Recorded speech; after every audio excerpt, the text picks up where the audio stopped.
So both of you ready, Rick and Terry? Yes. Okay. Ready. Hi, everybody. Good afternoon, and thank you for joining us today on this webinar. I am Jinsi George. I am the talent management consultant with Ahria Consulting, and as Terry said, I'm the producer of the show today. Welcome to our webinar. It's titled Leadership in Turbulent Times, and we at Ahria are really proud to be co-hosting with Davis Martindale. A few things logistically, all of you are on mute because we have a huge number of folks on call today. And like Rick was saying, there could be lawn mowing happening or children or dogs in the background, and we wanted to quiet everything down. So everybody's on mute. However, let's keep this as interactive as possible. So there is a chat window on the bottom of your screens. So if you can just use the chat window right now to say hi to all the panelists. So get everybody fired up. And attendees. So you have an option to choose who you're sending the message to. So in the to field, you can choose attendees and panelists, and you can say hi. So we know all of you are here. You can all see us. Awesome. I see a lot of you sending there we go. things. Perfect. We got it working. Yes. That's amazing. So the chat window is where you can also ask your questions. We will park the questions for the end of the webinar, and then even if we have to stay a little longer, that's fine. We would take all the questions towards the end. So with that, I now invite Rick, who's the managing partner with Davis Martindale, to introduce Terry and to officially get the webinar going. Over to Thank you. Thank you, Jinsi. So a couple new realities. I actually got to dress up today, which is really exciting. Certainly, you wearing pants? That's what we want to know.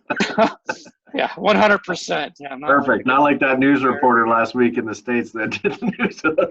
No, not at all. And these headphones as well helps to deflect some of the sound. So we were really pleased. Terry and I connected a few weeks ago. Here's a reality of what happens in my life. I just had a kid run into the house from the pool. So we just had a chance to talk and thought it would be really exciting to put together a seminar that would be, sort of in a different light, a different flavor, knowing that we are all dealing in a new reality in our business as business and organizational leaders. For those on the call that we have, business relationships or clients, we are dealing in just unprecedented times and are learning so many new things. And we thought it would be, this is like incredible. Timing for things is impressive. So it's not a joke. This is what everyone's dealing with. This is what it is. Specifically, the only time I'm talking, this is when it happens. Yeah. So we're really pleased just to have the opportunity to team up with Terry. And again, we need to look at ways to engage our teams, improve our work cultures, which I think in call it our old world that we operated in. There's just new challenges and wrinkles, and the engagement of our teams, how we engage staff, productivity, effectiveness. I mean, all of these things have to be reevaluated, and I think it was a great idea on Terry's part to lead this today. So a little bit of background as I hand the torch over to Terry. Terry is President CEO of Ahria Consulting and considered by many to be London's go-to consultancy for people's solutions in the workplace. Terry has over 25 years of experience working with organizations, attracting, retaining, managing, and transitioning talent. Terry holds a bachelor's degree in psychology, a master of applied science in organizational psychology, and an MBA where he focused on organizational behavioral and design, industrial relations, and strategic management. And recently, he completed his training to become a certified professional coach. Terry's passion is to make London and Southwestern Ontario's workforce the best in Canada. That is ambitious, but I love big goals, which is fantastic. London is a great area. One organization at a time by increasing employee engagement, developing better leaders, and improving company culture. So without further ado, I am happy to pass over to Terry. Thank you. I appreciate that introduction, Rick, and thank you, Jinsi, for being our producer and making sure everything goes according to Hoyle, because the one thing that we've learned is don't let me touch the technology. So thank you for the opportunity. Welcome, everybody. I think Rick teed this off quite nicely by saying, you know, it truly is unprecedented times. It's almost cliche now to say that, but it truly is. I mean, this pandemic, and certainly our reaction to it has been something that at least I think there's one person in the world who was, I saw on the news a couple weeks ago, that was like 107 who actually lived through the Spanish flu, which was the last marker that we had was similar to this. The interesting thing about this webinar is the impetus behind it came very, very early on in the pandemic. So right back around the week of March 16th. And you'll probably remember Friday the 13th, which will go down in infamy, at least for me, because that was sort of the TSN turning point of the whole pandemic. Up until then, we weren't really sure what was going on, and then everything started shutting down. But when we actually took this webinar and the fundamental building blocks of this webinar from 2008, 2009, which was the last time we saw a significant event, and now pales in comparison to what we're going through now, but that was remarkable. And we had put together a very similar webinar at that time on leadership in turbulent times, because 2008, 2009, for those of you that remember, was pretty turbulent back then too. Nothing compared to what we've been through to date. So that was kind of the impetus behind it. And again, as Rick pointed out, you know, had a conversation a couple of weeks ago and said, listen, you know, we're trying to find ways to be relevant in the marketplace and to share some of our stories and share some of our expertise to the broader community as a way of giving back. And I will underscore, as part of the introduction to me, one of the things that we're very passionate about here at Ahria, and for those of you who are wondering who Ahria is, we used to be Carswell Partners. Some of you may remember that name. Bill and Barb Carswell in town started the firm back in 1990, and we went through a rebranding exercise just a little under a year ago, so but in September of 2019. But our passion here is about making London the best workforce in Canada, and certainly London and Southwestern Ontario is where our focus is. Our passion is that we believe every single day, our why, our mission, our raison d'etre is we believe that every single person should go to work and have an awesome experience at work. We don't think that anybody should be going to work and that should be misery or drudgery. So that's what gets us up every day. So, so I'm seeing a note that my voice is pretty low, and I'm afraid that my microphone may be a little bit muddled. So please let me know if it's any better. And I'll wait for a voice on this. Jincy, if you can type me a message, that'd be great. If this is any better at all, because I'm now playing with my microphone. This headset has been a little bit wonky. Yeah, we can hear you better now. Okay, perfect. Thank you. All right. So the first thing I want to mention is there's an infamous phrase. The sources of it, some source it all the way back to Churchill during World War II. Others are a little bit more recent history, but never waste a crisis. And we are in a crisis. And you know, some people have thought that this is as a political metaphor. It's not really. It's meant to, you know, here's an opportunity. And when this first came out, I don't know if you're following us on ahria.ca, but we do things in there. It's something called Terry Talks, which is basically a platform for me to talk, if only because I'm a maritimer. And if you are a maritimer, know a maritimer, or related to a maritimer, you know that we do like to talk. And right before the crisis really started to emerge, I had a Terry Talk, and I said, you know, one of the ways to look at this is what's the opportunity that is presented in this, because the easiest way to go is to go negative. We're very, very good at that. In fact, if you look at the English language, 63% of emotional words in the English language are negative in connotation. So we are inherently a negative species, and the first reaction that most of us would go to is negative. So flipping that on its head a little bit and going towards what is the opportunity that this presents, and let's not waste that opportunity. What we're seeing right now is we're seeing, for the, you know, very interestingly, we're seeing people first and economics second. And for some of us, that's a challenge, because our management training, our business training, everything we know about running a business, as much as, you know, folks like us may advocate very strongly for people first, let's be honest, at the end of the day, your stakeholders, your shareholders, your owners, economics is oftentimes been first. So this is a bit of a switch for us all. Moving towards a people first, economic second. It's nice to see. However, for some of you, that might be a struggle just getting your head wrapped around that, because we haven't had to do that before necessarily for some of us. So, but never waste a crisis. There's great opportunity in this, and that's what we want to talk about today, is what is the opportunity that is in front of us. So every crisis has essentially three phases to it. There's the survive phase of the crisis, which I would argue we're in now. That sort of started back in middle of April, when all of a sudden the world got turned upside down. I liken it to the analogy that keeps going through my mind is it's like a snow globe, and somebody took the snow globe, turned it upside down, and they've been just shaking it relentlessly.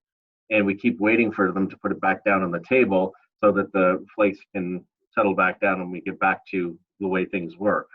That's stage 2, or phase 2, which is the revive phase.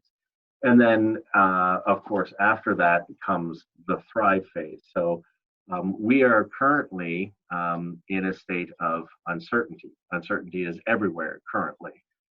Just today, for example, the provincial government has or is in the process of announcing a continuation of the state of emergency, at least as I heard, others may have heard differently, till at least May 19th, so get us past the long weekend. The numbers of COVID-related illness in the province were going down. The last 2 days, they have trended back up again. So again, uncertainty is everywhere we look today. And that means, in fact, what is reality is we are still in the survive phase of this crisis. But many of us desperately want to get to the revive phase. And we see that, of course, very prominent in our friends and neighbors to the south of us in the United States that are really pushing the envelope on the revive phase, and they want to get there quickly. The reality now as well is that currently predictions have, or research has shown, up to 62% of our workforce now is remote or virtual. That's up quite substantially, as most of us know. We had to pivot quickly. Many organizations had to implement remote or virtual work. Not all, but many. And now we're seeing over half the workforce is now no longer in our businesses. It results in something right now, it says the fog of war. The fog of war really means, is that pandemic getting any better, or is it getting worse? We don't know. Most of us, myself included, are desperately wanting to see it get better. But then you see news today that the numbers are not going down like we had hoped they would. That results in, again, the fog of war. Will it be gone in a few weeks? Will it be gone in a few years? Are we racing towards a vaccination that's coming in 6 months, or are we looking at a vaccination in 18 months? Or, heaven forbid, an article I read last week where we may never get to a vaccination, and that's not uncommon in some countries. And not to be really dramatic, but is this going to kill me if I get it? And certainly have seen that. So we're still in that fog of war. We're still in that survive mode. We're still in that crisis mode, despite the fact that we have gotten used to our current situation because we've been in it now for 4 or 5 or 6 weeks. So the other interesting thing is over half the organizations, and this is certainly true for the organizations we work with, did not or do not have a work at home policy. So we really got caught without a tremendous amount of preparation on this. So again, that whole notion of the snow globe being turned upside down. And a lot of people have even called us and said, listen, we've got this situation, we've had to move to virtual work, and we're very concerned about productivity, and we've heard that work from home doesn't result in productivity. In fact, the research has shown just the opposite, and we'll talk a little bit about that. So fear not, we're in okay shape. So whenever we are in a crisis, of course, we have the 3 phases of crisis, but then there's also 2 phases of crisis leadership. The first phase of crisis leadership is the emergency phase. Most of us are through that now. That's when you're stabilizing. That's when the province brought down the state of emergency. You had a few days to shutter your businesses. You had a few days to get people out of your businesses and get them working from home. That was urgent crisis time, like unbelievable. And during that time, rational thinking usually prevails in the time of calm. Emotional thinking typically prevails in times of panic. And most of us probably went through a lot of emotional thinking during that phase. The second phase, the adaptive phase, is the phase I think many of us are in or are getting to quickly, where you're trying to get to the underlying root cause of the situation, and you're also trying to build the capacity to thrive in that new reality. Of course, the danger is that panic and fear can take over and can derail our ability in that adaptive phase. So what we want to talk about today is how we can combat that a little bit. Let's be honest, we are all human beings. This is unprecedented times. This is scary. And, fear and panic can take root and derail everything that we're trying to do to stabilize our businesses in an unprecedented time. So what can we do? Leading through a transition more effectively really requires two things. The first thing is to start with yourself. And I use the image here of the flight attendant giving a demonstration of an oxygen mask should there be required in flight, and what you should do should that fall from the ceiling. Most of us know that have paid attention. Most of us know that you put that on yourself first. And the reason that you put that on yourself first is so that you don't asphyxiate. And if you asphyxiate, you can't really be helpful to anybody else. So you have to start with yourself with an oxygen mask on an airplane, else you won't be able to help anybody else. The same holds true for leadership. You have to start with yourself. You're of no value to anybody else if you're not okay. So we're going to talk about what we think you need to start doing as a leader if you're not, what you need to stop doing if you are in fact doing this, and what you need to continue doing in order for you to be effective and in order for you to be able to help others. So let's talk about what we need to start doing. So there are two things we believe you need to start doing if you're not doing these. The first one is the plan, and the second one is to focus your mental energy. And I'd add probably a third one. We didn't put it on the slide here, but the third one really is, as leaders, you need an outlet for yourself to remain calm. That includes your own personal health, your own personal energy, because our employees will see that. If we are in panic mode, they will be panicked. If we are in a calm, cool, collected, they're going to be calm, cool, and collected as well. So as the saying goes, if you sneeze, your entire organization will catch a cold. So they're looking and they're watching you. So, and that means, let's be honest, leadership is a lot of work most of the time. It's even more so in this period we're going through now. It's hard. There's a lot of energy that goes into this. And so you're going to need to have a break. I've talked to leaders who, and we'll get into this a little bit more, but in work from home situations, that's a dangerous situation, I believe, because there's no break between work and non-work, and that can create some stress. So we've got to look after ourselves. The other thing that I think is absolutely critical is to develop a plan. So most of us do this. Most of us do this ad hoc. Some of us do it intuitively. But to really get to a plan and really to focus on three most critical goals or most critical tasks for the day or the week ahead.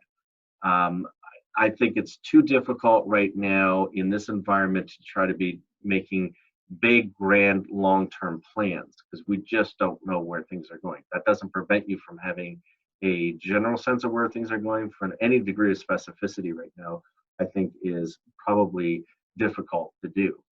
So boil it down to three. I've seen people who make to-do lists that are the length of your arm and then they never get through them. Research has shown that when you keep things tightly bound around 1, 2, 3 goals, you're more likely to achieve them. And when you achieve goals, you actually feel a whole lot better. When you make a list of 15 things to do in a day and you don't get them done, then you don't feel as good about yourself. So keep it short, keep it tight, keep it tightly bound. It'll serve you very, very well. And then when you have that plan, communicate that plan. So communicate that plan with your employees, let them know what's going on. Sometimes, and I'm guilty of this, and certainly, Jincy can relate to this. I'm that big picture entrepreneurial kind of mindset, and I come up with a plan and then forget to mention it to people, assuming that they already know.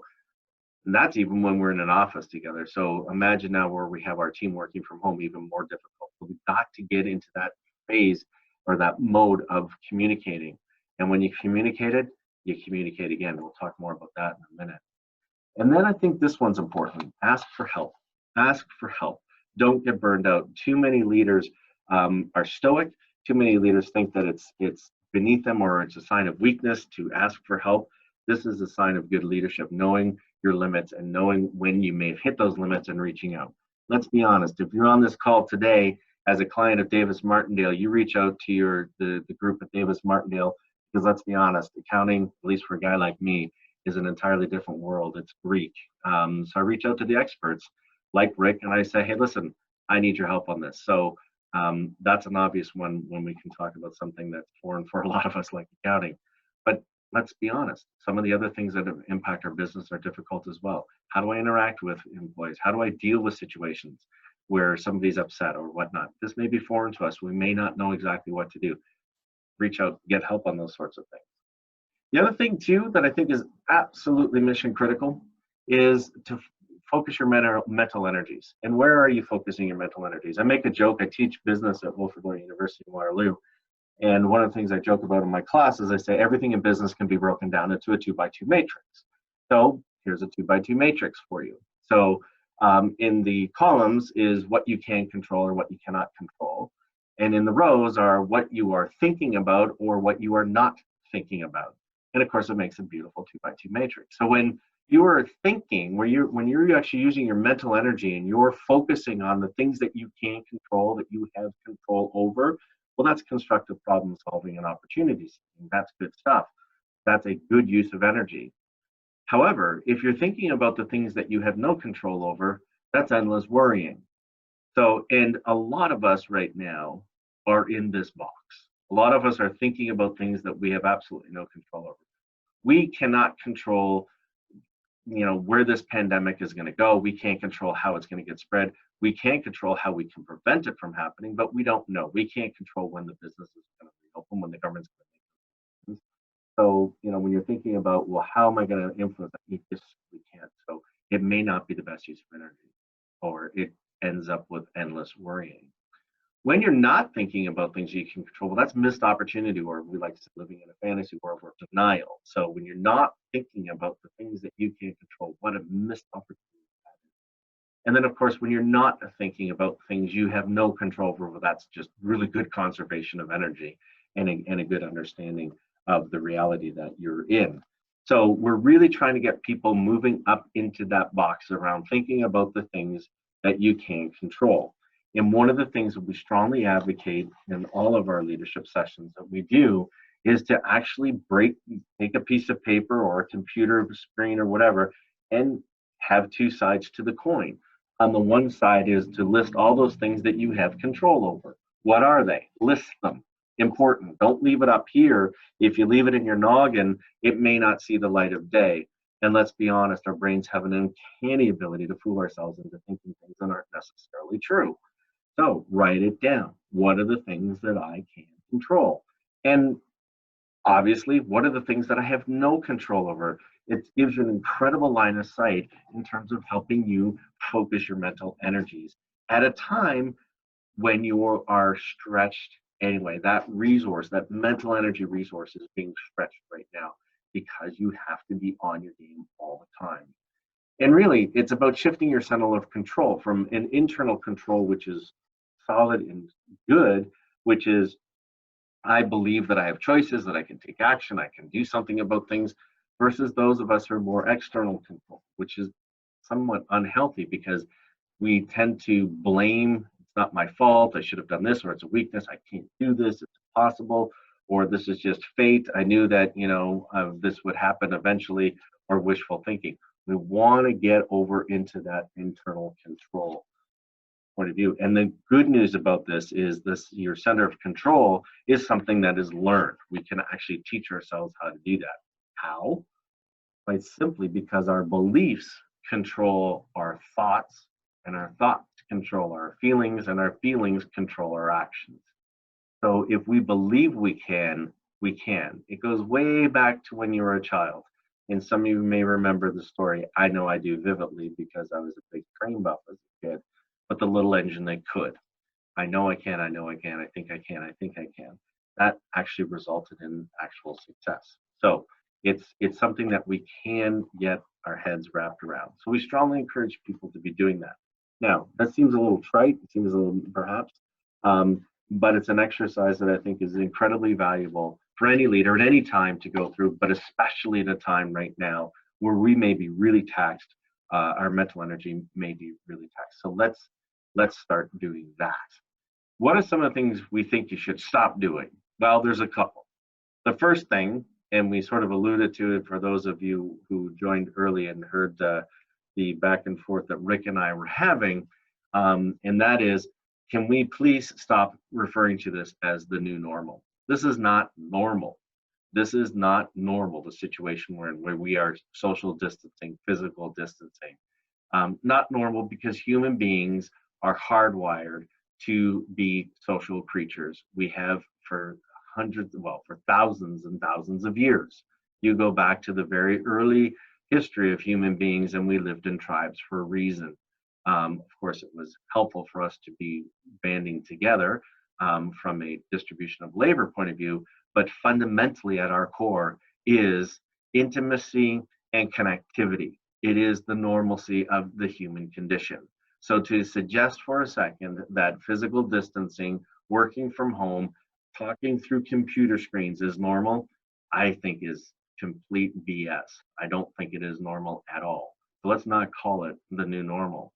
I think the other thing too is not to even consider this, business as usual. I don't know too many people who think that, but this is not, well, it's business as usual. Let's carry on. For some organizations out there, and some of you know them, they're busier than ever because of this pandemic, because of the industries they happen to be in. So for them, it's business as usual, and this is not business as usual either. Those are two things that I think we need to stop talking about. That's not to say that when we get into the revive and thrive stages of this crisis, that we won't be seeing a different reality for us, a new reality. But I wouldn't call it necessarily normal, at least certainly not now. The other thing too is I strongly, strongly urge all of you to turn off the news. And some of us have probably gotten better at this, but right at the very beginning of this, and I share the story because it was, in retrospect, somewhat pathetic. But when this was first hitting, I actually have two screens. I imagine many of you do. And on one screen, I had the Dow Jones Industrial Average live, and I just watched it sink like a rock, and thinking about my investments and whatnot. I never historically have done that, but for some reason, this seemed to be the right thing to do, which was incredibly depressing. And the other thing was I was checking on my phone or checking on my computer for news. We have to remember that with artificial intelligence and tracking the way it is today, what you click on becomes what you get fed. And so if you're clicking on negative news stories constantly, your feed will be fed with negative news stories. If you're on a social media platform like LinkedIn or Facebook or Instagram or any of those, what you click, what you look at gets captured and you get fed that. So if you're clicking on news, a lot of the time you're going to get fed a lot of negative news. And we know that negative news causes stress. We know that negative news causes a tremendous amount of distraction. So we strongly urge people to avoid the news because it has a huge impact on us. The impact truly is it's mind-boggling. So there's a study done a few years ago. Many of you may have heard about this, but essentially what they did, and spare you the gory details of the research, but they just took two people in the morning. They took a group of people and they exposed them to really negative news stories, and sort of a constant drip of negative news in the morning. And another group that was given not, syrupy, the sun will come up tomorrow kind of news, but just sort of bland news stories. The group that got the negative news in the morning, and it's sort of a drip for about an hour or so, had almost a third greater likelihood of reporting having a rather bad day. So it has a tremendous impact on us. The flip side of that is there was a study done in the 80s on Metropolitan Life, and they showed that those salespeople in Metropolitan Life insurance, for those who know about it, that those salespeople who had an optimistic outlook on their sales success had a much higher success rate in the end. So if we can turn things around to a flat or optimistic view of the world, I think it can have a profound impact on our own mental health, and it can transcend our organizations. Again, that notion of if you sneeze, the entire organization catches a cold. So we're strong believers of get the negative news out of your life. Or I was on a webinar yesterday with Singularity University. Some of you may have been on that. And they talked about, somebody asked a question about, well, how do you trust news anymore because of fake news and these sorts of things? And their advice, which I thought was really, really helpful, was don't rely on one source, but don't rely, and we know the different spectrums, from left-leaning to right-leaning news organizations. You got to mix, but don't overwhelm yourself with news. So that was something we think would be very helpful to stop doing, which is move away from that negative news. So what are some of the things that we should be continuing? Well, first of all, I think we need to continue to protect and or continue to build your culture. Because we all know that, as Peter Drucker is quoted as saying, culture eats strategy for breakfast. You can have the best strategy in the world, but if your culture is terrible, you are euchred. So we need to continue to build and protect our culture, which is really, really difficult in this context. Culture is how we do things around here, and how we do things around here has shifted dramatically as we move to work from home sorts of scenarios. So we've established new ways of working, even if they are temporary. And leaders, I think, need to establish how we do things around here looks like now. So in a virtual work from home kind of environment, what does that look like? So doing things like maybe virtual team lunches or celebrations. I've heard of organizations that are doing online games during the week with some of their team. Brainstorming sessions or check-ins with each other becomes very, very important. If you've built a good culture, you got to protect it. If you haven't, this is a great opportunity to continue to build on it, because it can have such a profound impact on the success of the organization. So how do you do that? Well, you got to focus on your people. There are 4 fundamental universal needs of everybody inside your organization, and those are hope, trust, compassion, and stability. Focusing on your people means telling them that you need them, telling them that they're important to your success, ensuring that they understand what their purpose is and how that relates to the purpose of the organization. They need to see hope. They need to see the fact that, despite all of the negativity right now and all the bad news and how upset and upside down the world is, that we will come out of it. And they're looking for you to be able to provide that.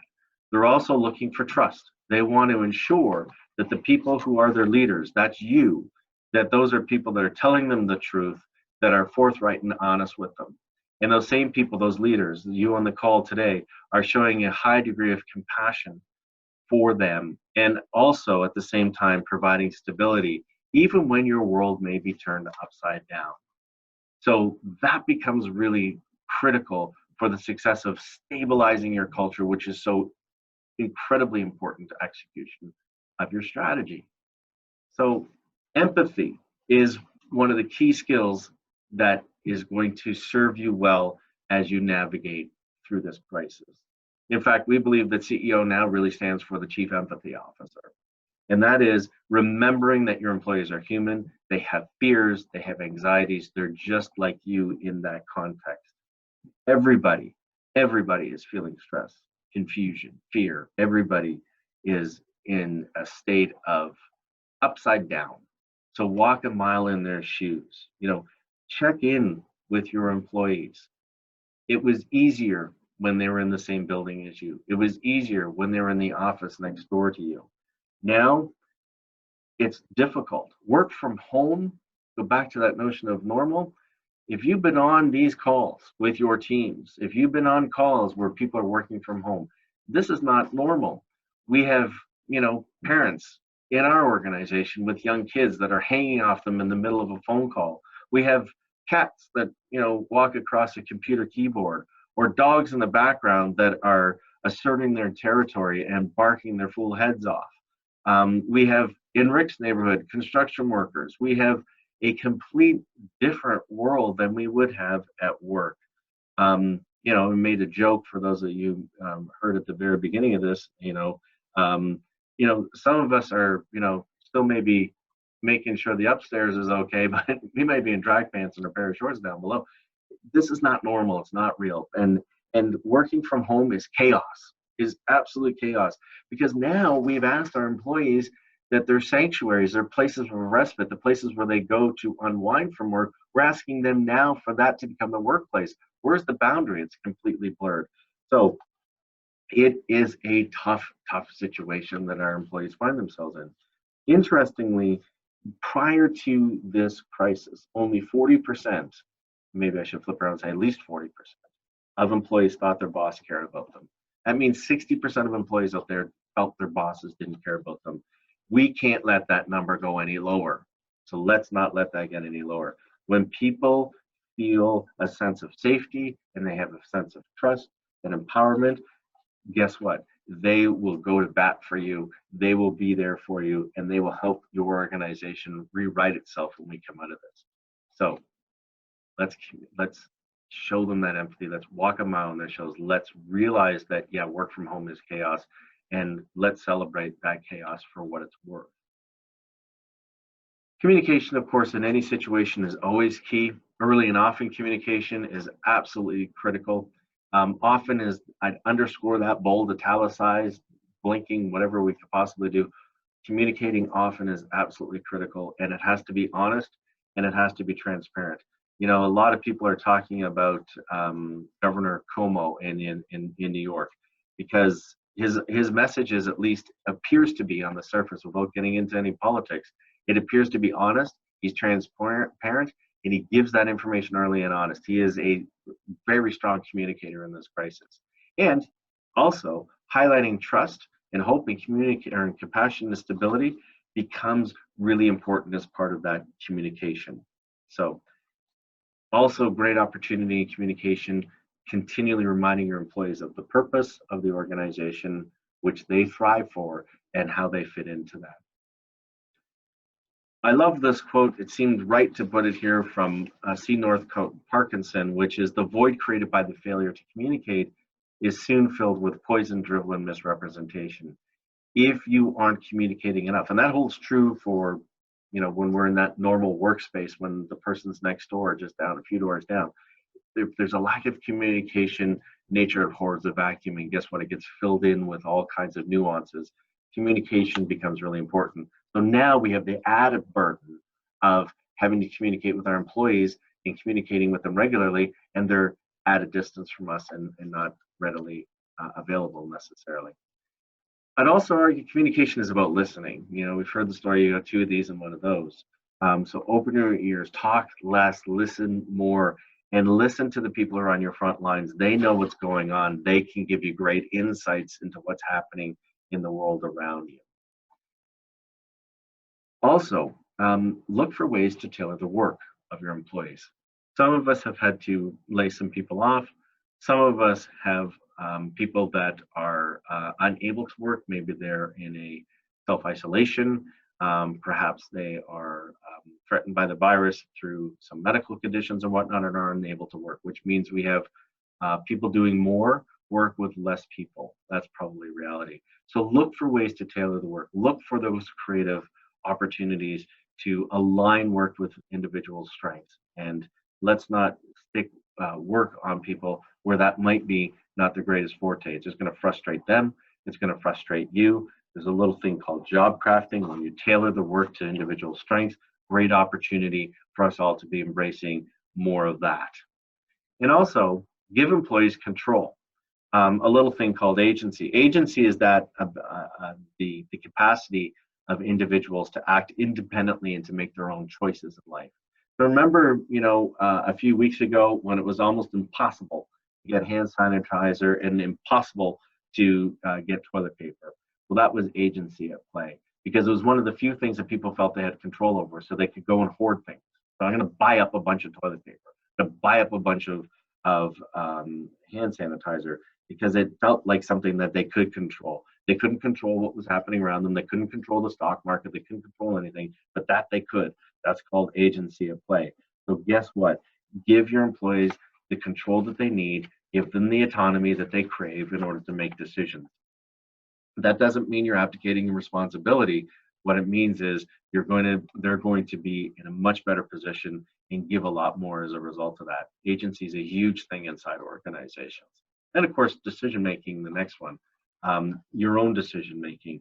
There's a lot going on right now. Try not to overreact. Slow down and take your time at this.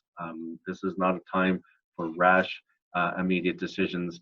I think people are going to give you the latitude to be able to have a little bit of flexibility on how you go about making decisions. And finally, reducing the unknowns as best that you can. There's so many unknowns right now. That is as sure as the sun will come up tomorrow, true. But trying to reduce the unknowns and articulating to your teams that if you don't know, you simply don't know, and that's okay. But that you can get that answer for them should they require it as best that you possibly can. It goes back to communication. Be forthright, be truthful about your communication, and guaranteed that your employees will thrive in that kind of environment as opposed to trying to pull a fast one. They see it a mile away.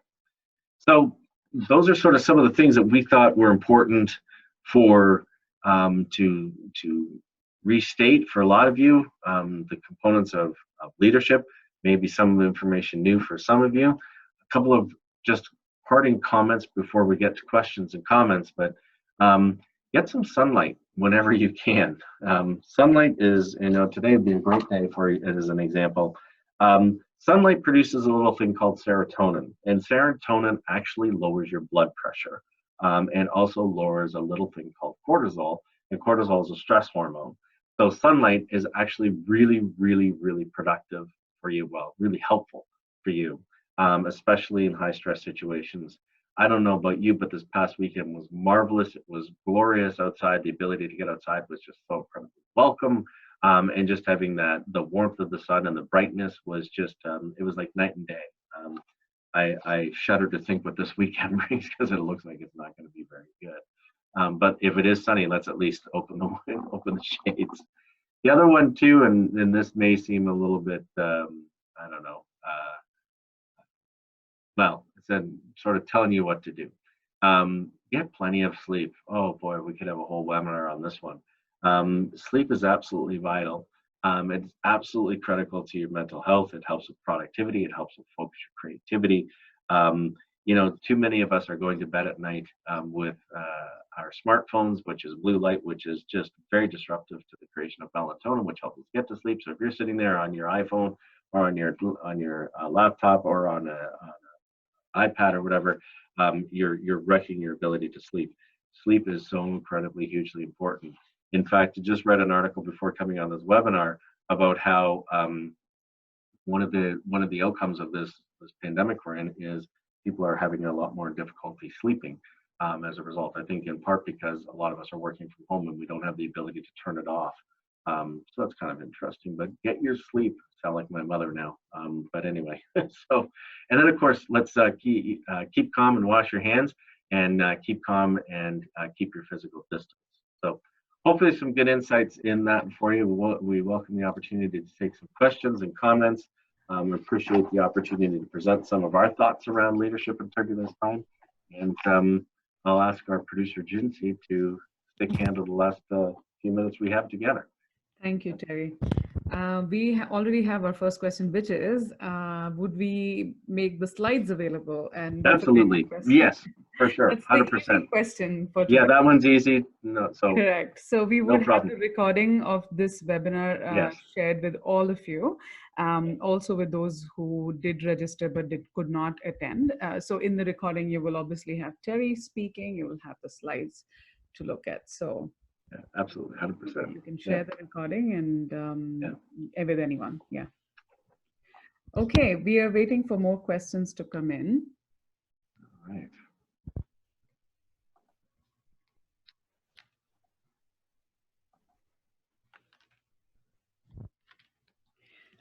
Okay, so while we are waiting, Terry, I was thinking that maybe we can also tell everybody on call that on May 20th, which is the Wednesday of the week after next, we are doing another webinar. Ahria Consulting is doing another webinar on how to prepare for what is to come next. So that'll be, I'll have the link put up on the Ahria LinkedIn page. So if any one of you is interested in attending that, please check out our LinkedIn page and you can register for the webinar there. Yeah, so in that, and just to contextualize that a little bit, so in that webinar, we're going to sort of take this webinar and bring it to the next level. We figure by then we'll be in the started phases of reopening. So what does that look like? What are some of the challenges you're going to be facing as businesses reopen? You're going to have HR challenges. You're going to have physical challenges with respect to location.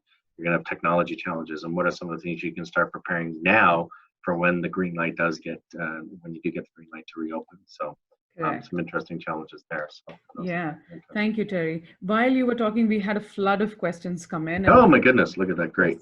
Good. Yeah, I think people were just taking some time to pen them down. As you do. So the first question we have is, what happens when someone wants their employee back, but the employee refuses to come back? In fact, this morning we were talking about it in our hotline. Yeah. Interesting.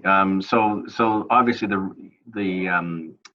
you want to get to the rationale behind the refusal, and this is going to be huge for people. I guarantee this is going to be one of the biggest issues, because under the Occupational Health and Safety Act, that an employee has the right to a safe workplace, which includes exposure to or perceived exposure to a pathogen like COVID-19.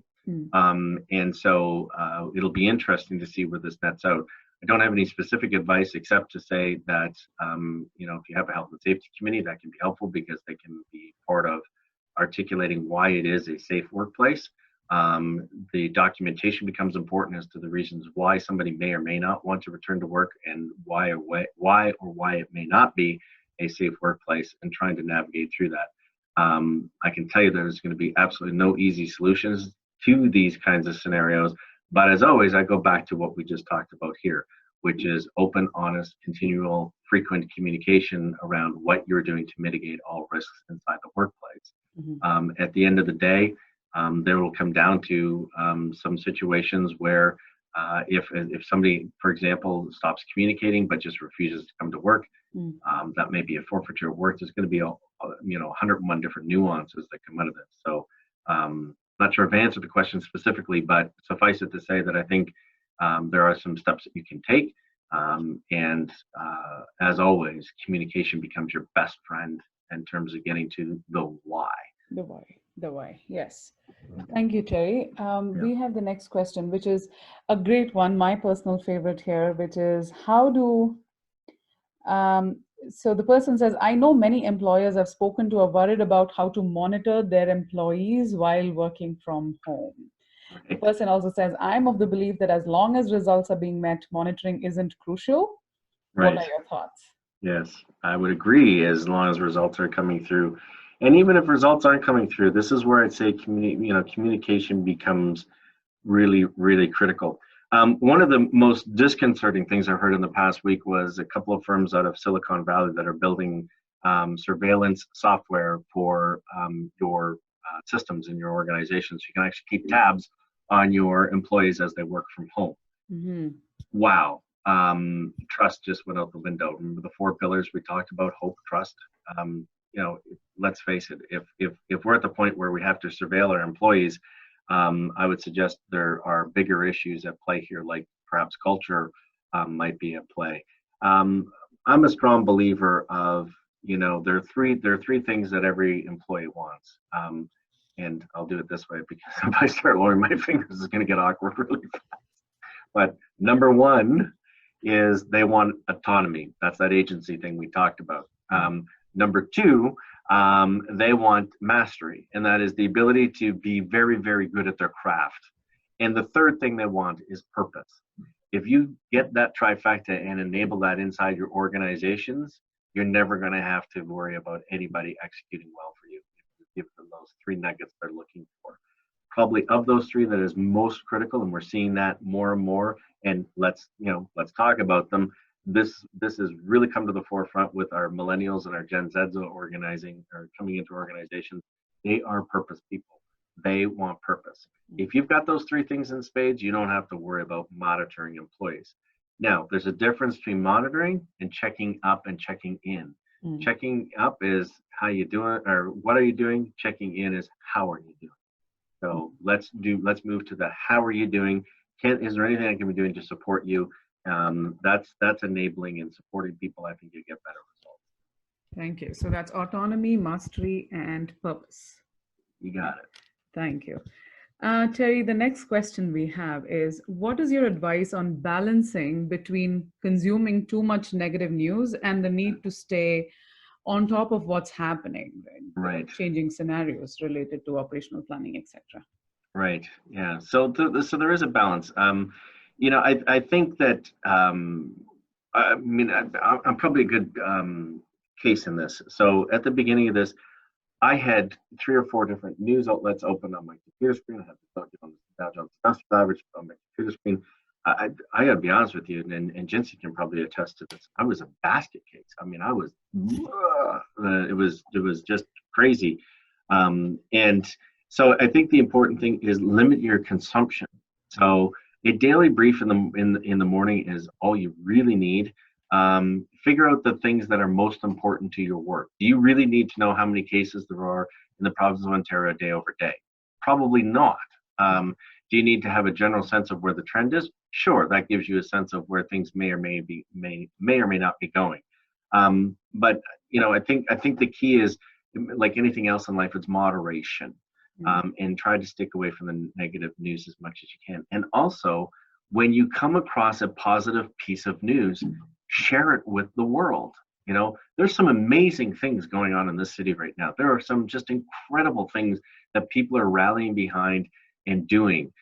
Let's celebrate those things. I think that gives us all that sense of hope that we're all desperately looking for right now.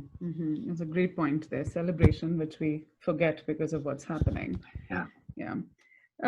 Terry, then we have someone saying, and it's a really valid point. In fact, I thought about it this morning too, which is when we were moving into working from home, there was this fear and panic related to, oh my God, we're going to work remotely. What's going to happen?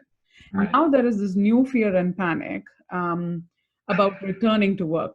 Yeah. This morning I was thinking, I'm just getting into this rhythm of working from home and knowing what time I start and what time I end. And now again, it's going to get disrupted. So what suggestions do you have about this whole? Well, every organization is going to be different, but I think what we're going to see is that work from home scenarios may be more acceptable than they have been in the past. But at the end of the day, and this is a personal bias, and I freely admit it, I'm not at home. I'm in my office, and there's a reason for that. I can't work from home for a couple of reasons. One is I've got 3 teenagers at home that are fighting over Wi-Fi. My spouse is working from home, and I have 2 dogs that bark at anything that goes squaring across the back or front yards. They're great guard dogs. I don't think anybody would ever get into our house, including the leaves or the squirrels or the birds. And it's a mass destruction. But for me as well, my home is my castle. My home is my respite. My home is my sanctuary. And when I walk by, my wife's working in the dining room, which is off of our kitchen, you always have, it's always in your face where your work is. At least this way, I'm disconnected from it. So I think there is a rationale for why we have workplaces. I also think it's important that we have the connectivity in our teams that's physical. Let's be honest, there's a reason why hugging was so profoundly pervasive in our culture, because in fact it releases oxytocin, which produces stresses in our bodies. The reason we have handshakes was because physical touch is actually a positive thing. To think that those things are going to be completely gone, they won't be completely gone. People are saying we'll all be doing this with our elbows now. I doubt it. because physical touch is so important. So being together, being tribal is so inherent to to who we are as a human being. So I think that I don't think we're going to switch like we did, like, in 2 days we went from working in the office, working from home. I don't think we're going to go in 2 days working from home back to the office. Correct. I think it'll be more of a gradual change in comfort level. But over time, the expectation is, hey, you know what? We're a team. If we're a team that needs to be together, we're going to be together. So. Yeah, absolutely. I think, the gradual part of it is probably going to alleviate some of that fear and panic that the person was talking about. And I think people will appreciate it. I all my money is down on, as crazy as this may sound, I think people will appreciate coming back to a workplace. Coming back. Being with colleagues. Thank you, Terry. Yeah. I have a lot of thank yous in the comment box, people saying, excellent. Great answer, really thanking you.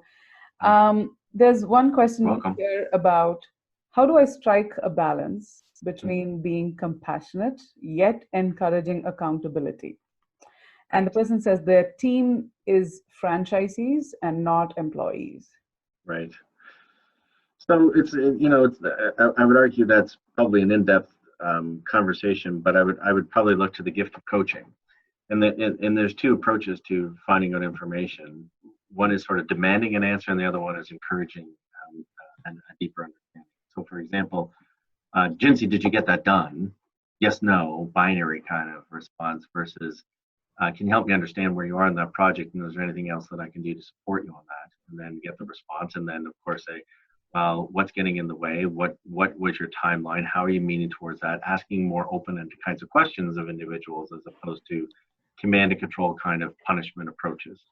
So we all know that you get a lot more with honey than you do with vinegar.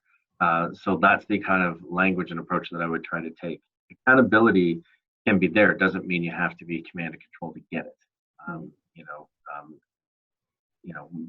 Being more of a positive reinforcement as opposed to a punishment is more likely to get resolved. So I'm not sure that answers the question, but it felt like it did. No, you're right.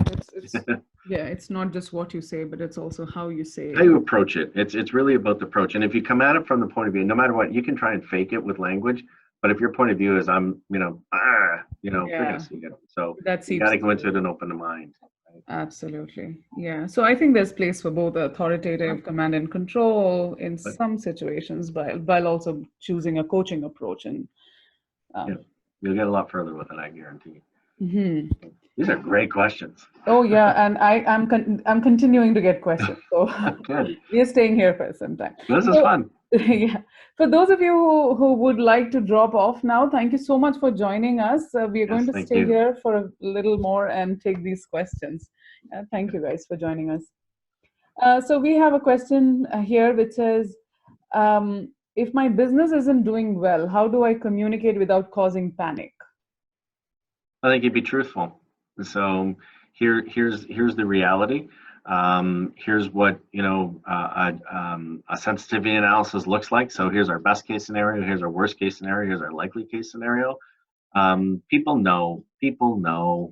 It's like your dog. They know when the storm's coming. Human beings do too. So to try and be cute about it, or to try and BS your way through it, they see through it. So in fact, one of the things that I find incredibly helpful when business is down is to ask your employees what they think they can do to help. Doesn't mean you have to do it, but just getting them on side with you may provide you some insights you hadn't thought about before. Because when you're a leader or you're an owner of a company and you're looking at the world, your blinders are on and you are just seeing very linear. You're right up against the tree. You don't see the forest. Your own team can help you sometimes do that. So I'm a firm believer of be open, honest. That is, as long as we continue on this path, we will do everything we can to make sure the business is solid. But the reality is, it may not, and we may have to make some tough choices. But at the end of the day, we will do everything in our power to ensure that we are meeting the purpose of the business and how you align to that purpose. Yeah. So, open and honest, always. Yeah, and I can testify to you having done that when this whole crisis started. Great. I have another one, and it's kind of a complicated question in terms of what I'm not able I'll take to. a note. Maybe we should ignore this question. No, no, no. Let's have at it. Let's look at it. Uh, So this question says, our organization provides home care to seniors in a condominium setting, which has been in shutdown with 200 residents in isolation for the last 8 weeks. right. Our operations have been turned inside out to provide services safely to these residents. My team of managers have thrived as a cohesive team without micromanagement for years, and now all have different behaviors and as coping mechanisms. Mm-hmm. Do you have advice how to lead the different management styles now dealing with change that has no end in sight? Someone completely paralyzed. Yeah, that's probably a complex one that's not going to do justice in a short answer. But here's where my immediate response goes to is this would be a time when I would bring my team together, and this would be my time to go through and elaborate on, okay, Fred, what are you experiencing? How are you responding to this? Let's get your point of view. Okay, Sally, how are you responding to this? What are you doing? What's your point of view on this? Mike, and do a roundtable, obviously through video conferencing and whatnot, and get this out on the table. I think it's too difficult for one leader to have to deal with a whole slew of different points of view and whatnot. Bring the team together. It'd be where that's just my first instinct goes to is, if you've got that disparity, then let's bring them together on that. Let's problem solve together. Let's spitball together. Let's whiteboard together as a team to figure out what works, and then to figure out what parts of these, Fred, Sally, Mike, do you agree with or that you can enhance, and what parts are you going to struggle with, and how can I support you so you can do better in those areas that may be a struggle for you. That's sort of first intuitive kinds of thoughts that come from this. I'm happy to have a conversation offline if you wanted to, completely agree with it. Yeah, I was also thinking, Terry, I don't know if you would, what you think about it, but I'm thinking if internal facilitation of such a conversation is not possible, always an external facilitator would come in. Yep. To do something like a self-awareness, centering, being present. Totally. Where are your emotions right now? What stories are you telling yourself? Kind of an intervention. Yeah, absolutely, 100%, 100%. Yeah. That's just a little bit more in depth. A little bit more, yeah. But totally relevant. We've certainly done that many times with organizations. Absolutely. So feel free to connect with us, and we can take this offline for sure. 100%. Definitely looks like you have a lot to deal with. Yeah, we have one last question, Terry, before I let you go, which is, what about employees that have to stay at home because they have no daycare and employers want them back in the office? Yeah, that's going to be a really, really, really tough one. I mean, this is one of those times where I think we're going to have give and take. And how can you as an employer support them? This is, let's just use the word again. This is unprecedented times. So, we've got to use some out of the box thinking here. We got to think creatively about things. That may mean, shifting hours as an example. That may mean that they do need to work at home. I know that some of our team, including Jincy, are who've got young kids, obviously you've locked yourself in a closet because they haven't found you, Jincy, but it's not unusual for us to be on a call with Jincy and she's got a young one, bugging her. Shifting hours. So, I know Jincy's been doing some stuff in the evenings when her kids have gone to bed. So then in the daytime, she can be with them. Hey, that's cool. Let's get that done. So getting back to work may be a challenge for some parents until daycare centers and schools and whatnot reopen. So I think we have to have the flexibility and the trust that they are still there. The other thing I'd point out is research has shown that work from home is as productive, if not more productive, than work in the office. So let's not lose sight of that fact. Let's not go to this old way of thinking that work from home people are, not doing anything. They are, in fact. So some people have even said that productivity from work from home is up like 5 to 10%. So there is that flip side to it as well. Yeah. So I think, open communication, understanding, getting to why, problem solving out of the box. So hopefully that helps. Absolutely. Thank you. Yeah. Thank you, Terry. I think we've gone through all the questions that we Wonderful. We have a lot of thank yous in the comment. Thank you, everybody, for turning out today. It's a huge number of participants that we saw today. Thank you, Davis Martindale. And Yeah, so thank you indeed to Rick and everybody at Davis Martindale for the opportunity to present to your clients. So it was helpful and welcome from our perspective. We appreciate it. And a big thank you. I'm jumping back on the panel here with my video. Maybe a new point in the house now that there's no kids around for maybe 5 seconds. I might be able to speak. But anyways, a big thank you to you, Terry and Jincy, for facilitating and putting that on. I think there's some good nuggets that, and I think you articulated that very well, Terry. There might be some things that help reinforce some things that we might be feeling or thinking, and also just some new things to really think about as we navigate through this unprecedented time. Unprecedented time, for sure. Well, welcome to the opportunity. Thanks so much. All the attendees.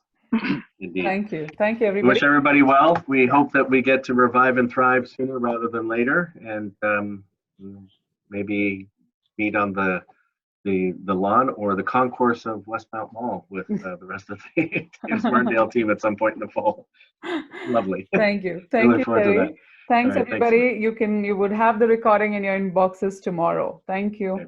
Thanks a lot. Have a good day, everyone. Good day.